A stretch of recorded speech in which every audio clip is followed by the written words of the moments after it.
Bom dia a todos, meu nome é Rayane Pérez Vilela, sou estudante de Letras em Inglês à distância da UFO e venho através deste explanar um pouco sobre minhas práticas educativas 5, 6, 7, 8 e 9, que intitulei como Memórias Interdisciplinares e Conectivas.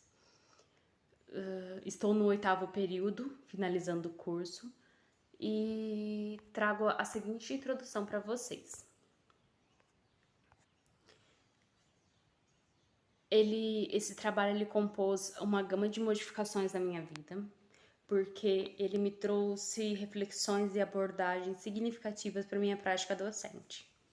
Desse modo, eu trouxe essa imagem aqui, que é um mundo de informação através de computadores e os PIPs rodeando ou circundando essa formação, como podemos ver ou considerar a distância, né? Por quê? Porque para mim eles foram assim significativos. Os resultados obtidos através dessas experiências, dessas práticas educativas, elas me mostraram um ciclo, ou seja, eram práticas consecutivas, interdependentes, interligadas. Então eu posso dizer que foi de grande proveito para mim. Os objetivos das disciplinas. Bom, o PIP5, ele buscou desenvolver a formação e a habilidade de elaborar e analisar planos de aula e desenvolver um microensino.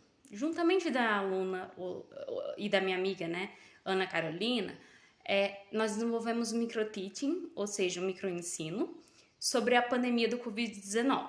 Trouxemos o tema Health Problems, que é problemas de saúde, visando o ensino para os 9º anos de escolas públicas. Por isso, intermediamos o trabalho com a língua portuguesa e a língua inglesa, de modo que os alunos conseguissem entender o que seria passado para eles e que eles pudessem compreender e analisar a língua inglesa de forma bastante significativa para eles também.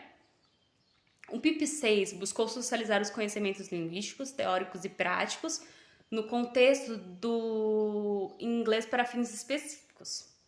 Já o PIP7, ele trouxe uma ferramenta, ele trouxe um software para a gente trabalhar a linguística de corpos.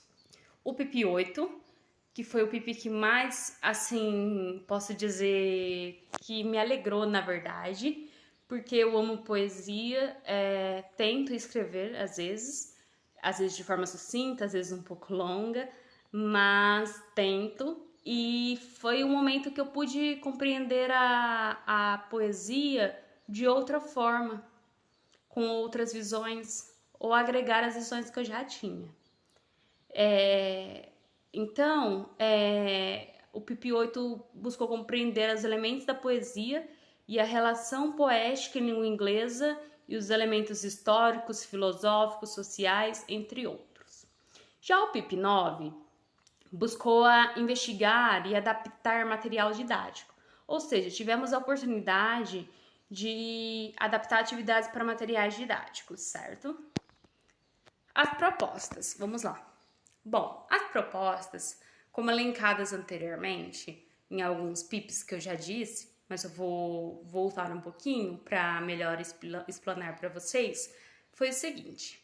O PIP5, ele buscou, então, né, a produção de um plano de aula e de um microensino, um microteaching.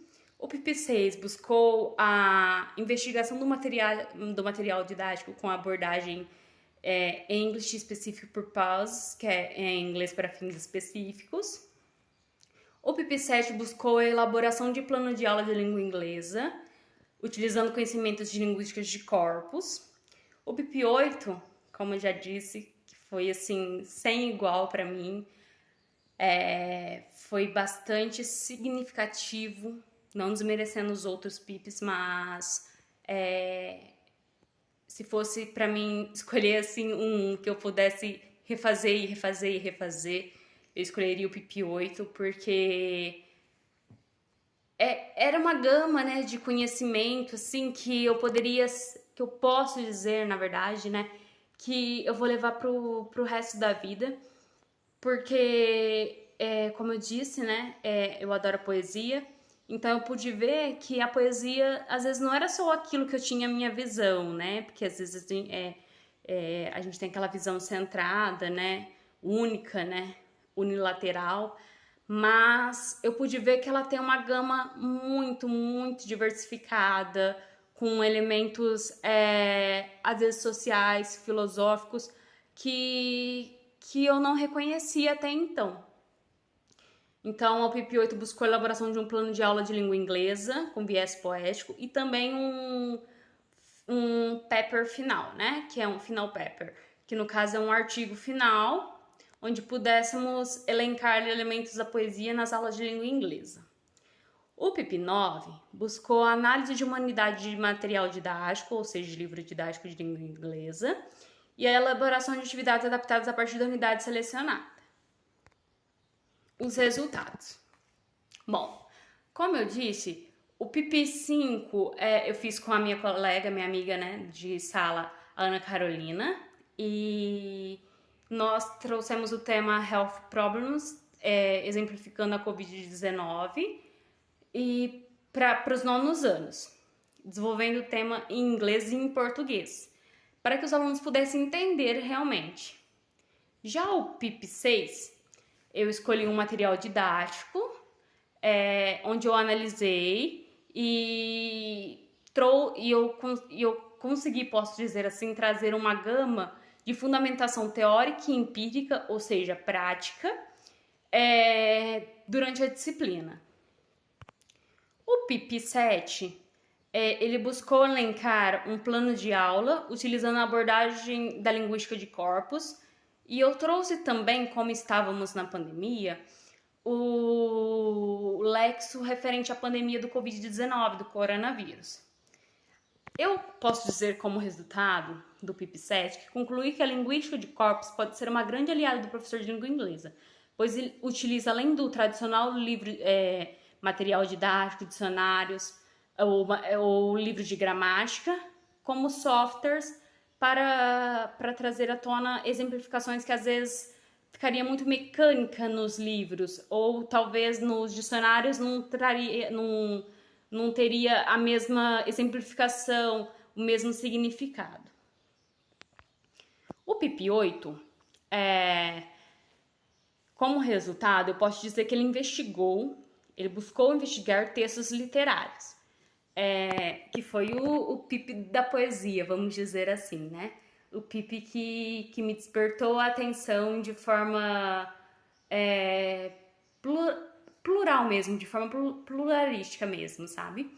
E então eu posso dizer que no final a gente produziu um paper, eu produzi junto com a amiga Jucimar e a amiga Rosary do curso.